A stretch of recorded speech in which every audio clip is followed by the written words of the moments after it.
So game 2 between the Boks and England is done. The Springboks have wrapped up the series in the first 2 games, with the second one going 23 points to 12 in their favour.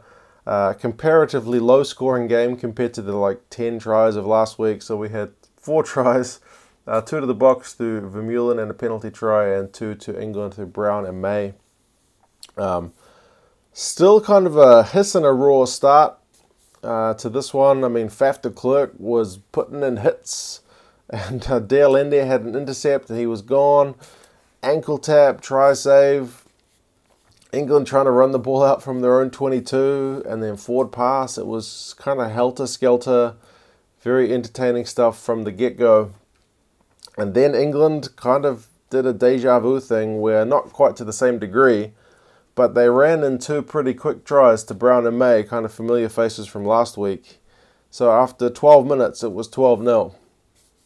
Rassie must have been sitting there pulling his hair out after kind of such a lead that he gave up, or the Boks gave up last week, 12-0. And yeah, well, you got to be wondering what these Boks guys have got to do to get a proper start. But once again, it didn't hold for the English. So the Boks put some early pressure on after that. They were going maul after maul after maul, and the English held them out. There were a bit of handbags. A few times in this game, there were handbags with guys just scuffling and, grabbing each other's jerseys and mouthing off. I wish the ref had kind of put a more firm hand on that one, just because it was just unnecessary. And he said once, if there's any more of the scuffling stuff, I'm going to deal with it. And then it happened again, and there was, if there's any more of the scuffling, I'm going to deal with it. So anyone who's dealt with a 2-year-old knows that you need to follow through sometimes, otherwise people aren't going to take you seriously. So, I mean, it did kind of die down towards the end, but I feel like a firmer hand was kind of needed on that one, just because tension was pretty high. And I mean, Vunipola was lucky to get away with kind of putting not really a slap, but a push down at the ruck. I think it was Pieter-Steph du Toit's head was just poking out there, and he just kind of pushed him down. Just that kind of stuff that if he'd kind of gone, I'm not going to have any nonsense from the get-go, I think that's the kind of stuff that we wouldn't have seen. But anyway, the Beast in his 100th test, we saw him get pretty much like a line break. It was great to see him in full flight, and Vermeulen power over for a try. He just busted through. That man is just immense. Pollard kicked a huge penalty from well inside his own half. So the halftime score was 13 points to 12. Again, that was the only lead change of the game. England led it, and then as soon as South Africa got in front, that was it for the rest of the game. The stats were pretty even at halftime. So, I mean, I guess 1 point difference in the scoreline, that kind of makes sense. Fresh props on the field for the Boks did wonders in the second half, because they just powered through the England scrum for a penalty try. Very good performance from Kitshoff. When he came on, he was immense.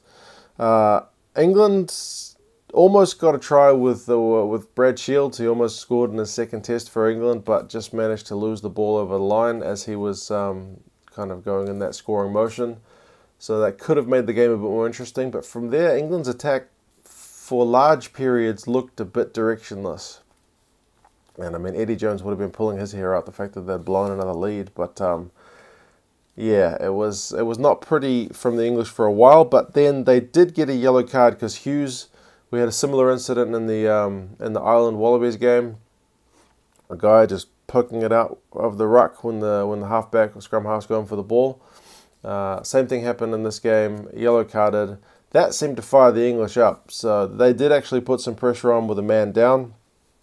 But they weren't able to get back into the match. So 23 points to 12 in the end is a pretty comfortable win for South Africa. Apart from the poor start, it's all feel-good times for Bok Rugby at the moment.